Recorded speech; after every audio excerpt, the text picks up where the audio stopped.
So it's World Cup time, and in honor of that, we're going to set up our very own competition. Welcome to the Citizenship Cup, Qatar versus Ecuador.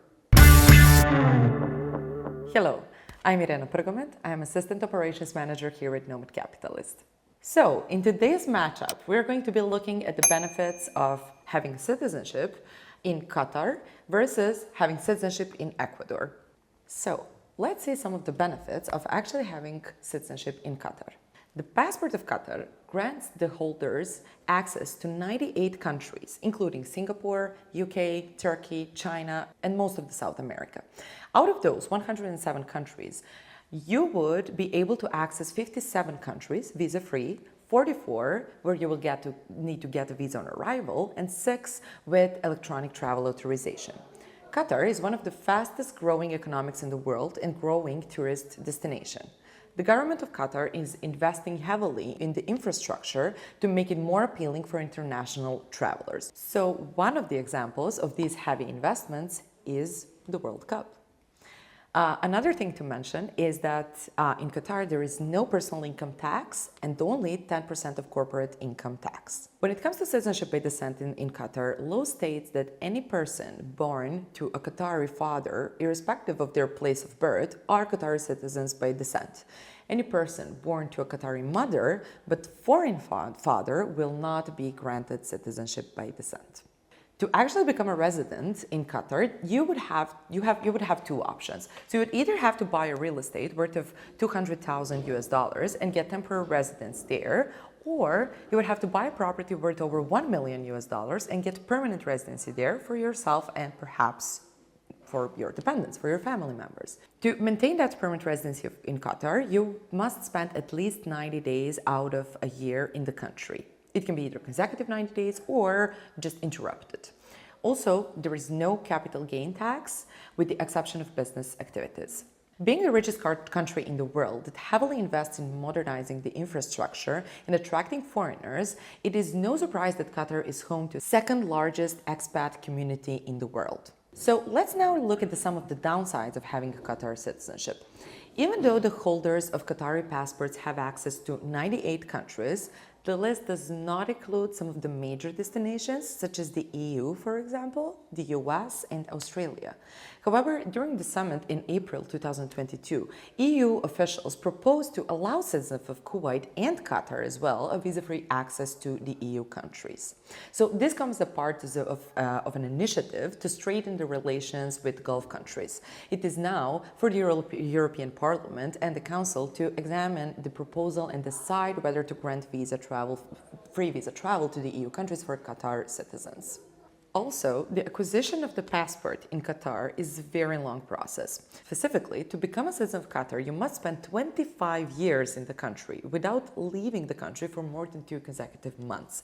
And even if you meet these requirements, you must keep in mind that only 50 foreigners are naturalized in Qatar per year, which might be the reason why your citizenship is delayed for a couple more years, or maybe why you perhaps will never get it.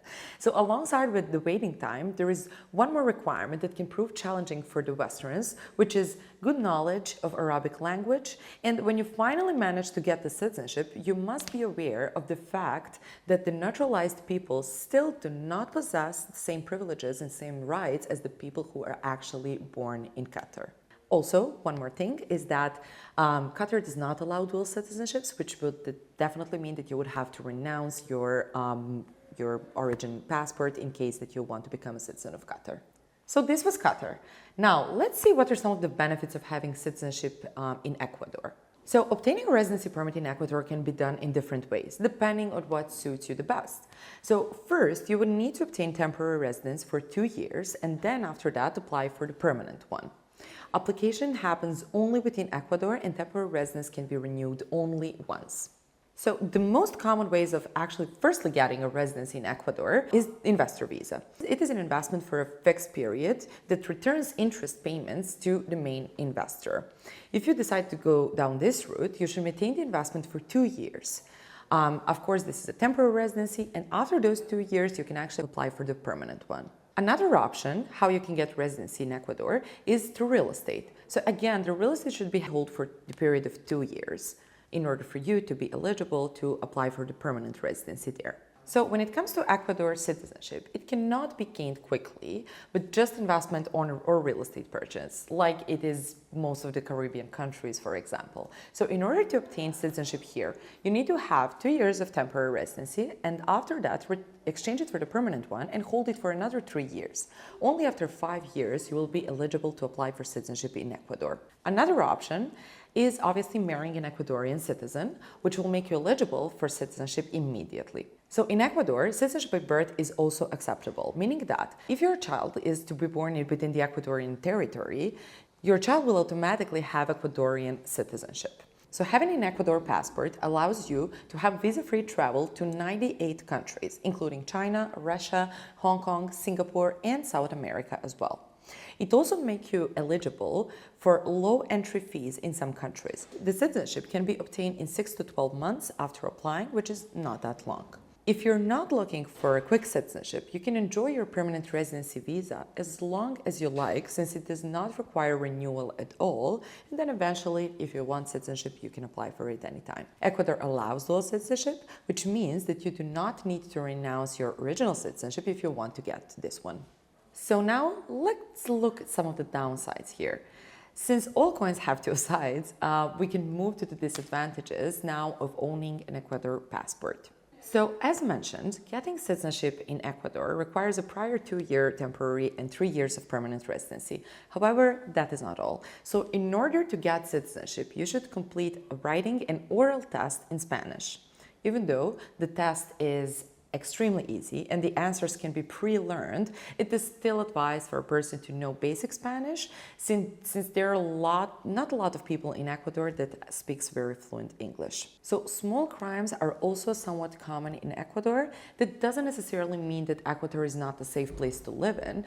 It just means that you should be a bit careful with your belongings in crowded areas. Even though Ecuador passport gives you visa-free access to China, Singapore, Hong Kong, and many other countries, in order to access EU countries, unfortunately, you would need to obtain a visa.